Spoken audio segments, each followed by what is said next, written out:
This is Bill Hurst at Highland Hill Farm reporting. A couple days ago, the Obama administration decided to starve little children in America. Yes, the food stamp program was cut dramatically in order to give teachers, teacher unions, and public service employees a bone. They took the bone away from little children in the form of food stamps.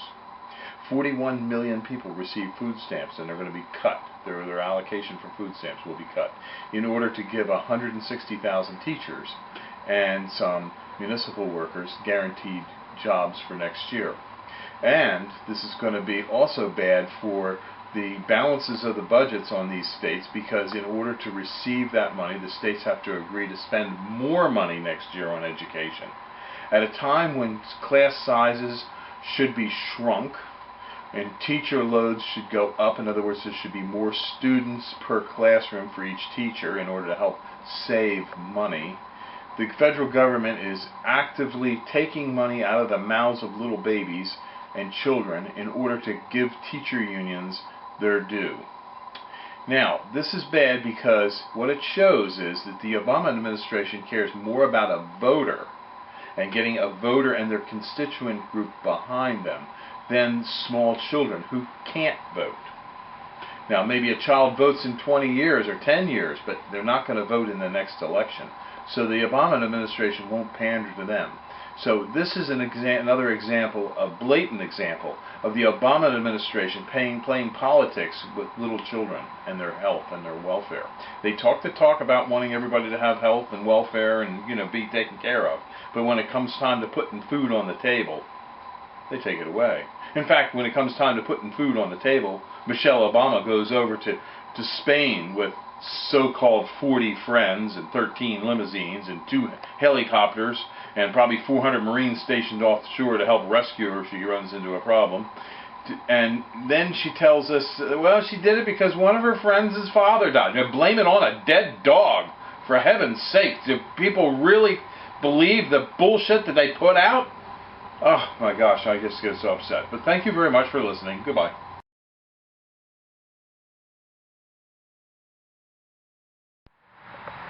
This is a wintergreen boxwood. This video is just to show you the foliage of this wintergreen boxwood. If you can look carefully inside, you can see the darker foliage of the old growth and the lighter yellower growth of the new foliage. The new foliage will darken over. It's a nice idea to take the foliage and trim them back slightly each year. It gets better airflow into the plant and makes for a hardier, healthier plant. We're located on Route 313 in Fountainville, PA. We sell thousands of trees, plants, and shrubs. We specialize in a lot of deer-resistant plants, and this is, of course, a great deer-resistant plant. Green Mountain Boxwood likes sun but can take a little bit of shade, and it's very cold hardy. We do deliver and plant these up and down the East Coast for you. Our website is seedlingsrus.com. And our phone number is 215-651-8329. Here in Fountainville, we have a couple hundred acres, and we have a couple thousand acres in Bradford County near Milan, PA. So give us a call at 215-651-8329. Thank you. This is a close-up of foliage of a Leland cypress. Leland cypress foliage is one of the nicest colors you can have in your landscape. It's considered to be a bluish green, and if you look at the stems, you can see the stems here that are being formed have a little bit of a purple cast to them. This is an actively growing plant. It's actively growing at this time of the year, and it's probably growing pretty near ½ an inch a day. It's really pushing out some real rapid growth. These are growing rapidly because we have a drip water system on them, and you can see the drip lines down in there, and they're fed to different zones through a controller. We can just turn one zone on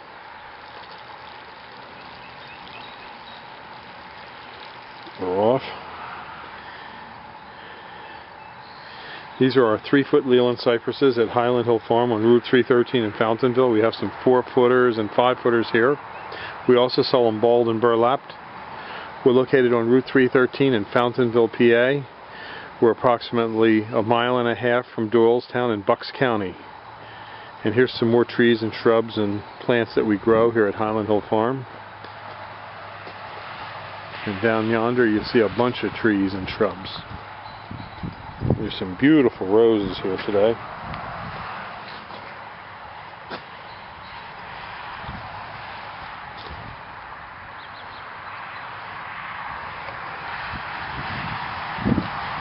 These just nice colors, vivid colors today.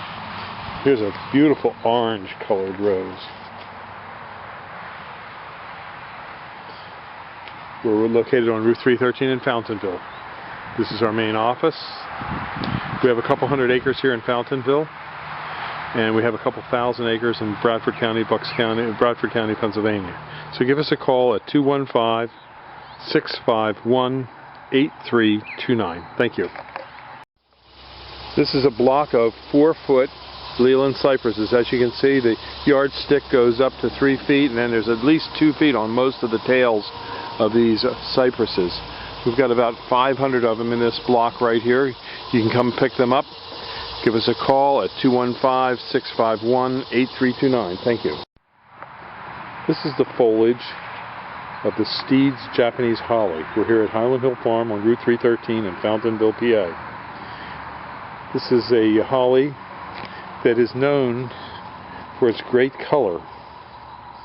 It will get about 8 foot high, maybe 4 foot wide. So it can be used as a nice little hedge, a nice little green hedge. The one problem you might have in Pennsylvania, New Jersey, New York area is that it is susceptible to some deer damage. We're located on Route 313 in Fountainville, PA.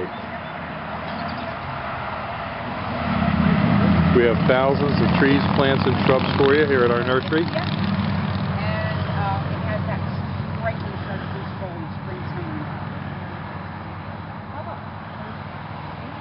We're growing on a couple hundred acres here in Fountainville. And we also have a couple thousand acres in Milan, PA, in Bradford County near Towanda, or Elmira, New York. So give us a call at 215-651-8329. And again, this is the Steed's holly I wanted to show you, and the foliage of the Steed's holly. Now notice here the new growth is a little yellower and the older growth is darker green. That's typical. And when you have an older plant that is a little more open and airy, and this is a more open and airy one, you can see some of the yellowing on the interior. That's typical of evergreens. They're getting ready to. This one's getting ready to flush. This one was outside during the winter months, and those were kept in a greenhouse. Both of them are in good shape, not a problem, but just to show you the differences and what you can expect to see in the hollies. Give us a call at 215-651-8329. Thank you.